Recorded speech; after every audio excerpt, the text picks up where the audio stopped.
में आपका स्वागत है। दोस्तों, जैसे कि मैंने एक वीडियो बनाई थी और मैंने कहा था उस वीडियो में कि जो रेलवे अप्रेंटिस में डीबी कैसे होता है, मैं आपको बताने वाला हूं।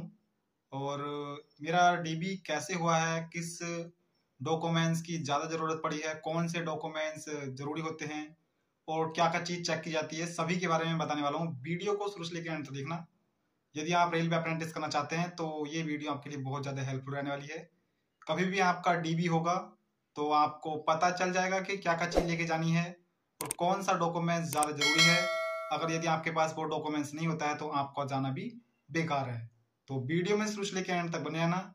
मैं आपको पूरी डिटेल बताने वाला हूँ, शुरू से लेकर एंड तक आपका डीबी कैसे होगा।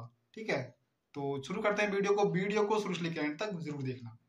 दोस्तों, पहले मैं खड़ा था, अब मैं इस टाइम बैठ चुका हूँ क्योंकि थोड़ा जो सवाल हैं वो बहुत बड़े बड़े हैं। मैं आपको सही तरीके से समझाना चाहता हूँ, जैसे कि कोई दिक्कत ना आए मुझे भी और मैं आपको सही तरीके से बता सकूं कि आपका जो रेलवे अप्रेंटिस में डीबी कैसे होता है। जो रेलवे का डीबी होता है वो अप्रेंटिस में हो या कोई सी भी जॉब में हो, जो डीबी होता है वो कैसे होता है, मैं आपको सही तरीके से बताने वाला हूँ। दोस्तों, जब आपका डीबी हो रेलवे में तो आपको सबसे पहले आपको अपने पूरे डॉक्यूमेंट्स लेके जाने हैं। कोई सा भी डॉक्यूमेंट्स ऐसा ना हो जो आप घर छोड़ के जाएं।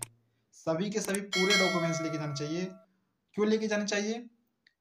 आप कहेंगे सर, जो एडमिट कार्ड होता है उस पर लिखे आते हैं कि ये वाले डॉक्यूमेंट्स ज़रूरी हैं, तो ये वाले डॉक्यूमेंट्स लाने हैं, तो सारे डॉक्यूमेंट्स लेके जाके हम करेंगे क्या? तो मेरे अनुसार तो आप सारे के सारे डॉक्यूमेंट्स लेके जाइए। कोई से भी डॉक्यूमेंट्स की ज़रूरत पड़ सकती है। डॉक्यूमेंट्स की ज़रूरत कैसे पड़ती है? जब आप डीबी करने के लिए जाते हैं तो आपको एक फॉर्म दिया जाता है, उसमें आप अपनी डिटेल भरते हैं और उस फॉर्म में जितने भी डॉक्यूमेंट्स चाहिए वो सभी के सभी लिस्ट वाइज लगे होते हैं और वही डॉक्यूमेंट्स आपको वहाँ दिखाने होते हैं। तो ये तो आपको भी नहीं पता है कि डॉक्यूमेंट्स क्या क्या होते हैं, क्या दिखाना पड़ता है वहाँ। तो इसलिए आप सभी के सभी डॉक्यूमेंट्स लेके जाना बहुत ज़रूरी है। तो सबसे नंबर वन बात यही है कि कभी भी आपका रेलवे अप्रेंटिस में हो या किसी में भी आपका रेलवे में डीबी हो, आपको सभी के सभी डॉक्यूमेंट्स लेके जाना ज़रूरी है। ठीक है, ये तो आप अपने मन में बात ठान लीजिए कि कभी भी आपका रेलवे अप्रेंटिस में डीबी हो या रेलवे में कौन सी भी जॉब में आपका डीबी हो, सबसे पहले आपको अपने पूरे डॉक्यूमेंट्स लेके जाने हैं। ठीक है, क्योंकि फॉर्म में कुछ नहीं पता है कौन सा डॉक्यूमेंट्स मांग ले और कौन सा नहीं मांगे। तो पहली बात तो यह है कि आपको डॉक्यूमेंट्स लेके जाने हैं सारे के सारे। फिर दूसरी बात आती है आपकी, डॉक्यूमेंट्स में सर चेक क्या किया जाता है? तो डॉक्यूमेंट्स में आपका चेक किया जाता है जब आप फॉर्म भरते हैं और जो फॉर्म में अपनी डिटेल भरते हैं तो उसी के अनुसार आपके डॉक्यूमेंट्स चेक किए जाते हैं। जैसे कि आपका, मेरा रेलवे अप्रेंटिस में वेस्टर्न रेलवे से था, बम्बई से। तो मेरा जो ऑनलाइन वाला फॉर्म था जिससे मैंने फिल करा था, वो फॉर्म निकलता है बात को प्रिंट आउट, तो उसी के अनुसार मेरे सभी डॉक्यूमेंट्स चेक हुए।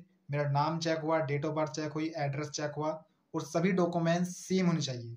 आपका नाम सब में सेम होना चाहिए, डेट ऑफ बर्थ सब में सेम होनी चाहिए, एड्रेस सब में सेम होना चाहिए।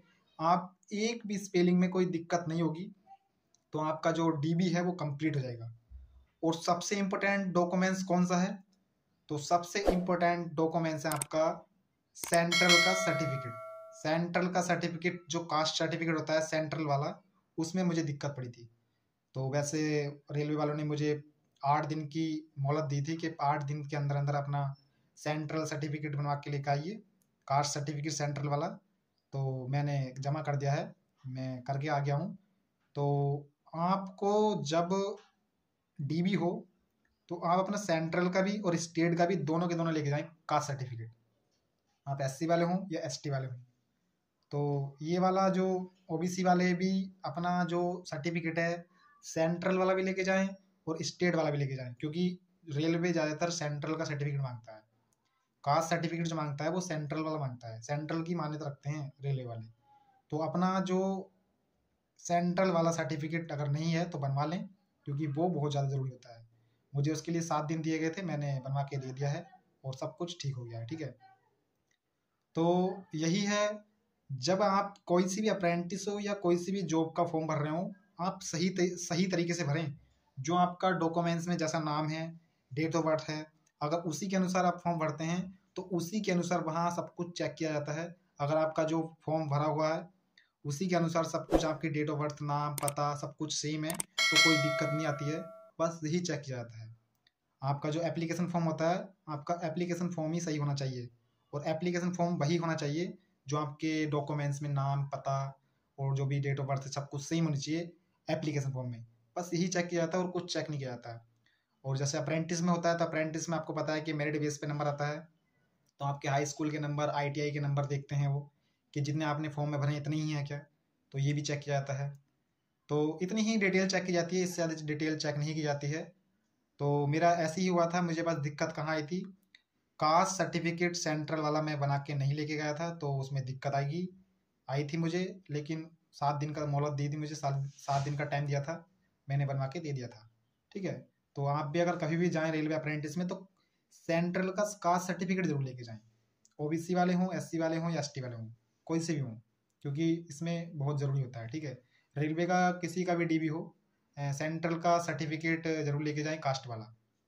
ठीक है, तो मेरा जो अप्रेंटिस का DB हुआ है, मैंने मेरा किस तरीके से हुआ है मैंने आपको बता दिया है। और आपका कोई भी डाउट होता है, कि कोई सा भी डाउट होता है, तो मुझे कमेंट में बताना, मैं आपको उसी कमेंट के ऊपर एक वीडियो जरूर बना के दे दूंगा। कोई सा भी डाउट होता है भाई, मैं आपको पक्का वीडियो बना के दूंगा, क्योंकि मैं चाहता हूँ कि जैसे मुझे दिक्कत का सामना करना पड़ा है, ऐसा आपको सामना ना करना पड़े। क्योंकि दिक्कत जब आ जाती है तो बहुत ज़्यादा टेंशन हो जाती है कि अब क्या होगा, कैसे करना होगा, क्योंकि मैं यूपी से हूँ और बम्बई बहुत दूर है यहाँ से। तो जब 7 दिन की टाइम दिया, तो 7 दिन में अब तुम सोचो, आना भी रहा, जाना भी रहा और बनवाना भी रहा, तो बहुत टाइम लगता है। तो जैसा मैंने दिक्कत का सामना करा है, ऐसा आप ना करें। तो जब आपका रेलवे अप्रेंटिस हो या फिर कोई सा भी जॉब का DB हो, तो सेंट्रल सर्टिफिकेट कास्ट वाला ज़रूर बनवा के लेके जाना। ठीक है, तो बस इतनी ही डिटेल मुझे आपको बतानी थी कि मेरा अप्रेंटिस में DB कैसे हुआ है। और आप अप्रेंटिस की बात नहीं, आप रेलवे का कोई सा भी DB देने जाएं, आपको ये बात ध्यान रखनी है कि कौन सी चीज़ चेक होती है, कौन सा डॉक्यूमेंट ज़रूरी है। अगर आपका जब DB हो रहा है और कोई सा सर्टिफिकेट नहीं है, तो जाएं, लेकिन टाइम दे देते हैं तो अच्छी बात है, नहीं तो बे रिजेक्ट कर देते हैं। ठीक है, सर्टिफिकेट पूरे हों तो जाएं, वरना तो टाइम ही ख़राब करना है, कोई दिक्कत नहीं है। अप्रेंटिस वाले बंदे भी बहुत सारे निकाले गए थे। कौन से निकाले जा रहे थे, जैसे कि उनकी कंसल्ट मार्कशीट नहीं थी या फिर सर्टिफिकेट नहीं था ITI का, तो उन्हीं को बाहर निकाला जा रहा था। अगर ये आपके पास है, सब कुछ कंप्लीट है, तो कोई दिक्कत नहीं है, आप जाइए आराम से, मज़े से, आपका DB आराम से हो जाएगा। आप कोई से भी डिवीज़न में जाइए अप्रेंटिस का DB कराने, कोई दिक्कत नहीं है, आप जाओ आराम से, आपका बिल्कुल सही तरीके से हो जाएगा। कोई भी डाउट होता है तो मुझे कमेंट में बताना, मैं आपके लिए पूरी हेल्प करने के लिए तैयार हूँ। ठीक है, तो आपको वीडियो कैसा लगा प्लीज़ कमेंट में बताना। अगर आपको कुछ इस वीडियो से हेल्प मिली है तो प्लीज़ लाइक ज़रूर कर देना और चैनल को सब्सक्राइब कर देना। जब मेरी ज्वाइनिंग आती है तो मैं आपको बताऊंगा कि मेरी ज्वाइनिंग कब, कितने दिन बाद आई है, और मेरी ज्वाइनिंग पे कौन कौन से डॉक्यूमेंट्स बने हैं और ट्रेनिंग कैसे होगी, मैं सब कुछ के बारे में डिटेल में आपको वीडियो बनाता देता रहूँगा। तो चैनल को सब्सक्राइब कर लेना, भाई को सपोर्ट करो यार, आपका सपोर्ट रहेगा तो मैं आपके लिए हेल्प करने के लिए 24 घंटे तैयार हूँ। ठीक है, तो चलते हैं, फिर मिलते हैं अगली वीडियो में। जय हिंद।